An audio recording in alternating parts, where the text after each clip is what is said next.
अस्सलाम वालेकुम। आज हम biology part 2 chapter number 21 cell cycle में मियोसिस को डिस्कस करेंगे।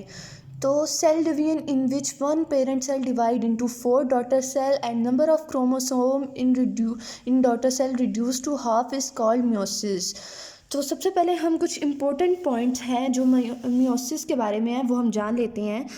सबसे पहले ये है कि ये सिर्फ टेक प्लेस करती है डिप्लॉयड सेल में, और जो पेरेंट सेल है इनका वो डिवाइड करके 4 डॉटर सेल्स बनाता है। और दूसरा नंबर ये कि ये एनिमल्स में टेक प्लेस होती है उस टाइम जब तक गैमेट की फॉर्मेशन हो रही होती है, और प्लांट्स में ये स्पोर की फॉर्मेशन के टाइम में टेक प्लेस करती है मियोसिस। तो ये मुसलसल ये ऐसी तकसीम है जो डीएनए के रेप्लिकेशन के बाद होती है। और यहाँ पर 2 सब डिवीज़न है, मियोसिस 1 और मियोसिस 2। तो मियोसिस 1 में जो है प्रोफेज़ 1 है, मेटाफेज़ 1 है, एनाफेज़ 1 है और टीलोफेज़ 1 है। और मियोसिस 2 में प्रोफेज़ 2, मेटाफेज़ 2, एनाफेज़ 2 एंड टीलोफेज़ 2।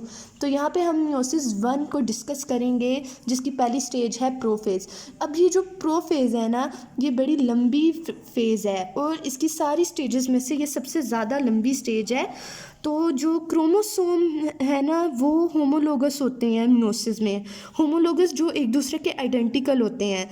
अब as compare to prophase of mitosis, तो जो मिटोसिस होती है ना उसमें क्रोमोसोम होमोलोगस पेयर में अरेंज नहीं होते, और जो मियोसिस 1 है उसमें इसकी जो प्रोफेज़ है उसके अंदर क्रोमोसोम्स होमोलोगस पेयर में मौजूद हैं। तो जो डिप्लॉयड सेल है ना ये 2 तरह के वो रखते हैं क्रोमोसोम्स। तो जो पहला पेयर है ना हमारे पास वो आता है वो पेरेंट्स के गैमेट की फ्यूजन से, तो जिसमें मेल और फीमेल के गैमेट फ्यूज़ करते हैं और हमें वो जीन्स के पेयर देते हैं क्रोमोसोम के। अब इंटरफेस के अंदर जो क्रोमोसोम है वो रेप्लिकेट करता है। अब मैंने यहाँ पे इसको सर्कल किया हुआ है, इंटरफेस ये जानने वाली टर्म है। इसमें इंटरफेस ऐसा फेज़ होता है जिसके अंदर जो सेल है वो ग्रोथ करता है और इसके अंदर रेप्लिकेटिंग डीएनए की स्टार्ट होती है, ये रेप्लिकेट करता है। और इसी तरह इसमें मियोसिस और माइटोसिस के फेजेस टेक प्लेस करते हैं। अच्छा जी, तो इसके बाद यहाँ पे जो प्रोफेज़ है इसमें क्रोमेटिड्स बनेंगे और इसके अंदर G2 फेज़ नहीं होती। G2 फेज़ अब कौन सी फेज़ होती है जिसके अंदर वो बनती है प्रोटीन की सिंथेसाइजिंग होती है, और जो प्रोटीन की सिंथेसाइजिंग है ना वो मिटोसिस में होती है और मियोसिस में नहीं होती।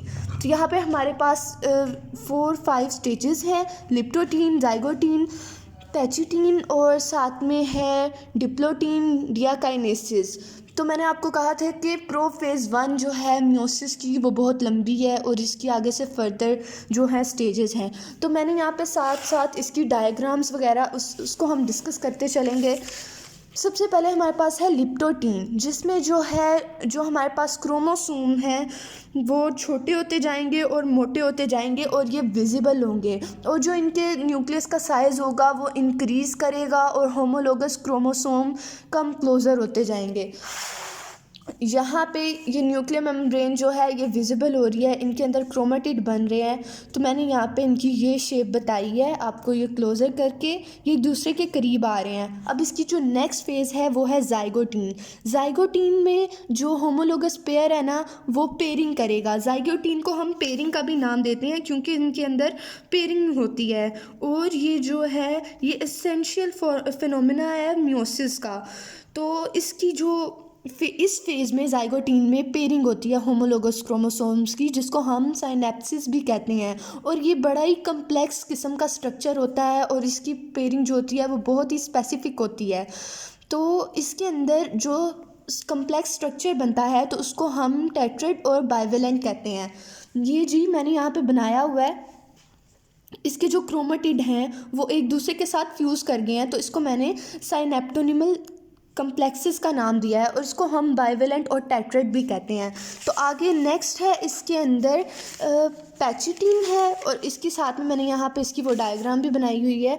तो जो पैचिटीन है इसके अंदर पेयरिंग कंप्लीट हो जाती है, जाइगोटीन में पेयरिंग स्टार्ट होती है और पैचिटीन में पेयरिंग कंप्लीट होती है और जो क्रोमोसोम थिकर होता जाता है, यानी लिप्टोटीन के मुकाबले में ये थिकर हो गया अब। और जो इसका बाइवेलेंट है उसने 4 क्रोमेटिड्स बनाए हैं। यहाँ पे जगह नहीं थी तो वैसे तो यहाँ पे 4 बनते हैं और मैंने आपको समझाने के लिए 2 बनाए हैं और दो भी ठीक है अगर आप करें तो इसके बाद जो था इसकी पेयरिंग ख़त्म हो गई और इसकी जो स्टार्टिंग पॉइंट नहीं है, इसका कोई मतलब स्टार्टिंग पॉइंट नहीं है इसका, और साथ में इसके जो 4 क्रोमेटिड बने थे वो इर्द गिर्द बन गए न्यूक्लियर एनवेलप के, और जो सिस्टर क्रोमेटिड हैं उसने अपने सेगमेंट्स को चेंज किया और क्याज़मेटा बनाया। अब जो क्याज़मेटा है ना वो हमारे पास एक न्यू टर्म है जिसको हम इस तरह डिफाइन कर सकते हैं, a point eight which paired chromosome remain in contact during interphase of meiosis and eight which crossing over and exchange genetic material occur between stages.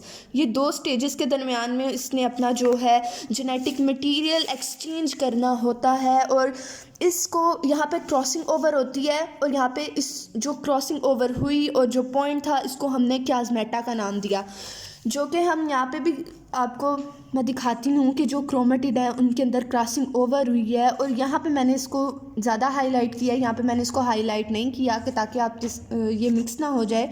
तो इसको हम क्याज़मेटा कहेंगे और क्याज़मेटा में जो है रिशफलिंग होती है जेनेटिक मटेरियल की और ये इस तरह से हमारे पास न्यू जेनेटिक कम्बिनेशन बनते हैं। नेक्स्ट है स्टेज, हम इसका ड्यूरेशन देख लेते हैं। जो पैचिटीन है वो हमारे पास डेज़, वीक और ईयर्स के लिए होती है और जबकि लिप्टोटीन, जाइगोटीन है वो सिर्फ थोड़ी, उसका जो टाइम ड्यूरेशन होता है वो बहुत थोड़ी देर के लिए होता है, फॉर फ्यू आवर्स। और उसके बाद है डिप्लोटीन में जो है सेपरेशन। अब पैचिटीन में जो थी पेयरिंग कंप्लीट हो गई, अब इधर जो है होमोलोगस क्रोमोसोम वो डिसोसिएट होंगे और जो सेपरेशन है यहाँ पे कंप्लीट नहीं होएगी क्योंकि जो होमोलोगस क्रोमोसोम है वो क्याज़मेटा की फॉर्म में यूनाइटेड रहेंगे और जो बाइवेलेंट है जिसका कोई पॉइंट नहीं था, डेफिनेट पॉइंट नहीं था, वहाँ से क्रोमेटिड हमारे पास सेपरेट हो रहे हैं। ये डिप्लोटीन, ये मैंने जो डिसोसिएशन हुई है उसको मैंने यू लाइंस की फॉर्म में आपको बताया है। हालांकि जो ऊपर जो क्याज़मेटा है हमारे पास, जो हमारे पास बाइवेलेंट है वो ऐसे ही यूनाइटेड रहे हैं और जो नीचे से ये डिसोसिएट हो रहे हैं 2 होमोलोगस क्रोमोसोम्स एक दूसरे से। तो नेक्स्ट है डाइकाइनेसिस और इसके अंदर जो है कंडेंसेशन होगी, यानी कि जो सेपरेशन थी उसका रेट मैक्सिमम हो गया और सेपरेशन कंप्लीटेड हो गई, लेकिन फिर जो इनका जो बाइवेलेंट था वो यहाँ पे यूनाइटेड ही रहा और सेपरेशन हो गई है। ये मैंने इसकी वो बता दिया आपको, इसको सेपरेट करके यहाँ पे नीचे वाज़ह तौर पर आप देख सकते हैं सेपरेशन हो गई है। और इनका जो न्यूक्लियोलाई है, ये जो सर्कल बनाया हुआ है ना सेंटर में, इसको न्यूक्लियोलाई कहते हैं। ये डेंस स्ट्रक्चर होता है न्यूक्लियस का।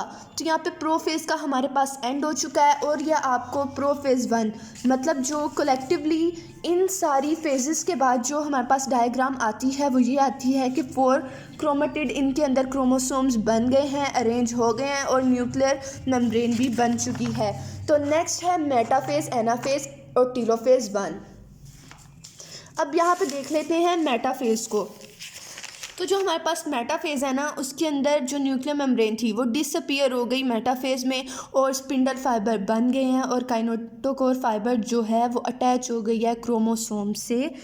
तो ये बाइवेलेंट जो थे वो अरेंज हो गए हैं इक्वेटर में और जो सिस्टर क्रोमेटिड है ना इंडिविजुअल क्रोमोसोम में वो यूनाइटेड ही हैं। ये आप देख सकते हैं बाइवेलेंट बने हुए हैं। यहाँ से मैंने वो निकाली है काइनेटोकोर फाइबर जो अटैच हो रही है क्रोमोसोम से, सिरों से, यहाँ से। तो ये हमारी मेटाफेज़ तो हो गई क्लियर। अब नेक्स्ट आती है एनाफेज़।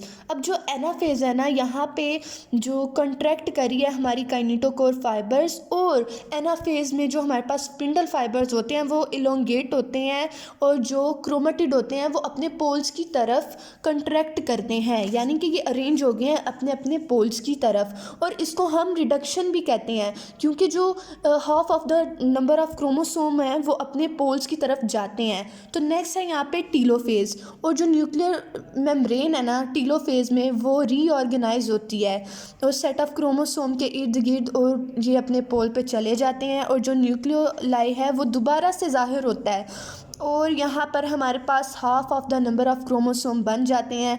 ये जी हमारा जो था जो जितनी भी हमारी फेजेस थी वो सब क्लियर हो गई हैं, और हमने देख लिया है इसका जो मियोसिस 1 था। इसके अंदर हमने वो न्यूक्लियस की डिवीजन को देखा कि हमारे पास किस तरह 4 डॉटर सेल्स बने हैं।